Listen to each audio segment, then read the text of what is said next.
Hey everybody, Economic Ninja here. We're going to be covering a story in the hedge. I'm going to link it in the description below.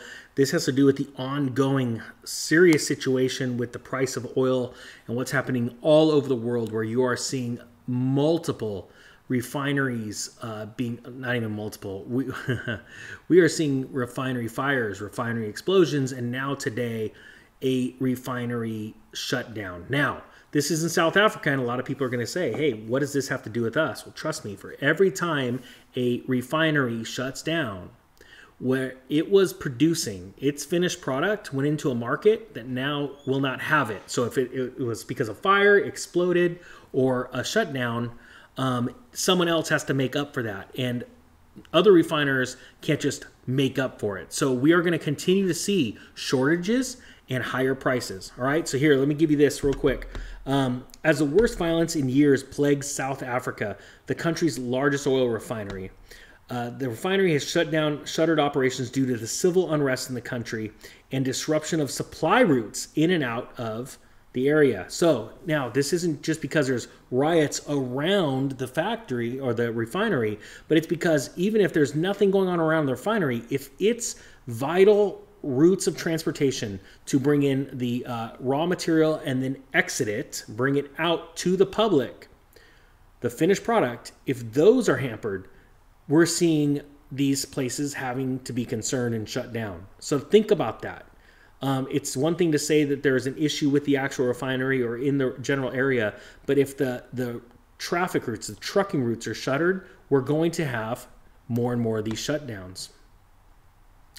Here's a press release from the company that says that they are shuttering the operations. Here's a photo of the refinery. And remember, I want to emphasize this. This is the largest refinery, okay? So right here, South Africa's largest oil refinery. This isn't like it's just a small one. Now, we saw a explosion in an oil refinery in, was it Romania the other week? We've seen multiple fires all over the world in oil refineries.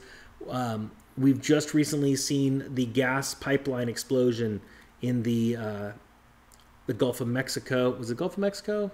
Yeah, it was Gulf of Mexico, I believe. Absolutely unbelievable.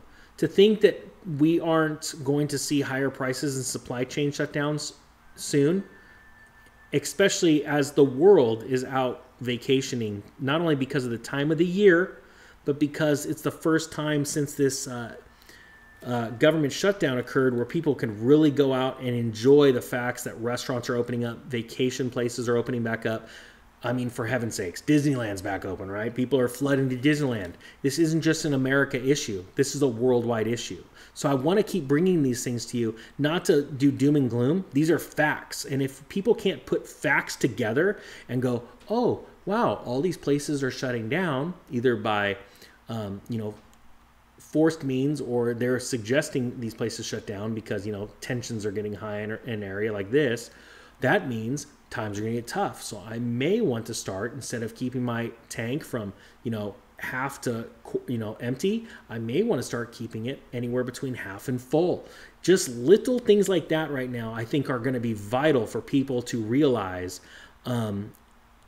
to change their habits right now, because I think it's going to save you a lot of trouble. Remember, guys, we had some viewers on this channel. The second the Colonial Pipeline got hacked, I went and did a video. I said, guys, on the East Coast, I would highly suggest you get in your car right now, go down to the gas station and fill up, because literally this is a breaking story. In the next day or so, you may not have gas. And so many people commented and actually were tipping on the channel, thanking me, because they literally did that. They ran down to the gas station, filled up their tank. A couple people said they went and took multiple cars to the gas station. There were no lines. It was easy. And within the next day, 24 hours later, by the time it hit the mainstream news, there were lines and there were shortages. And almost for a week, some places didn't have any fuel. And they were thanking me because they had the fuel to get to work. And the only difference between them and everyone else is they got there first.